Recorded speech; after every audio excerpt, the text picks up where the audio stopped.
Bienvenue sur le rocher. Ô Dieu, crée en moi un cœur pur, renouvelle en moi un esprit bien disposé. Psaume 51, verset 10. Ce verset n'est pas une simple demande de pardon. Ce n'est pas une prière religieuse de façade, c'est un cri intérieur. David ne dit pas « corrige-moi, aide-moi à mieux faire, améliore ce qui existe ». Non, il dit simplement « crée en moi ». David reconnaît que certaines chutes, certaines fractures intérieures, certains désordres profonds ne se réparent pas. Ils doivent être créés. Le psaume 51 est écrit après l'adultère avec Bathsheba, le mensonge, le meurtre d'Uri, la confrontation directe avec le prophète Nathan. David est roi. Il pourrait se défendre, il pourrait minimiser, il pourrait rationaliser. Mais il ne fait rien de tout cela. Il vient sans masque, conscient que le problème n'est pas seulement ce qu'il a fait, mais ce qu'il est devenu intérieurement. Dans la pensée biblique, le cœur n'est pas seulement émotionnel. Le cœur est le siège des décisions, l'origine des désirs, la source des pensées, la racine des choix. David comprend une vérité douloureuse. Son péché n'est pas un accident, mais le fruit d'un cœur désorienté. Changer les actes sans toucher le cœur, c'est repousser la chute. La pureté biblique ne signifie pas être parfait, ne jamais chuter, ne jamais lutter. Elle signifie un cœur non divisé, une loyauté intérieure, une direction claire. David ne demande pas un cœur impeccable, il demande un cœur réaligné. Le verbe hébreu utilisé est bara. C'est exactement le même mot que dans Genèse chapitre 1, au commencement, Dieu créa.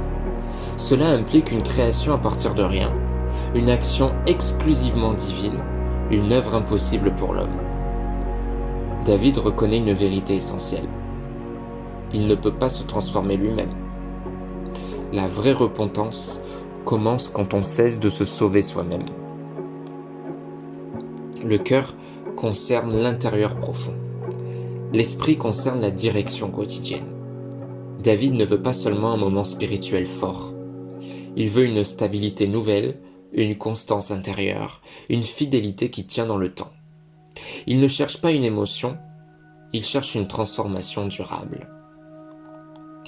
Ce psaume parle à ceux qui tombent toujours aux mêmes endroits, luttent avec les mêmes schémas, se sentent fatigués d'eux-mêmes. David ne fuit pas cette lucidité, et Dieu ne la rejette pas. La grâce commence là où l'excuse s'arrête. Dieu ne fait pas du bricolage spirituel, il ne se contente pas de nettoyer la surface, de masquer les fissures, ni de colmater temporairement. Il recrée. La grâce biblique n'est pas cosmétique, elle est créatrice. Le psaume 51 verset 10 nous rappelle que le vrai changement est intérieur, la repentance n'est pas la honte, Dieu est spécialiste des recommencements. Ce que tu ne peux plus réparer, Dieu peut le recréer. Peut-être que tu as essayé de changer, peut-être que tu as promis, peut-être que tu es fatigué de recommencer. Ce verset t'invite à une autre prière. Non pas « fais-moi mieux », mais « recrée-moi ». Ô Dieu, crée en moi ce que je ne peux produire moi-même. Purifie ce qui est mélangé, redresse ce qui est tordu, renouvelle ce qui est fatigué. Je me remets entre tes mains créatrices. Amen. Tu n'es pas défini par ta chute. Tu n'es pas condamné à répéter. Tu n'es pas trop brisé pour Dieu. Quand Dieu crée, il ne répare pas l'ancien. Il fait du nouveau. Reste humble, reste ouvert.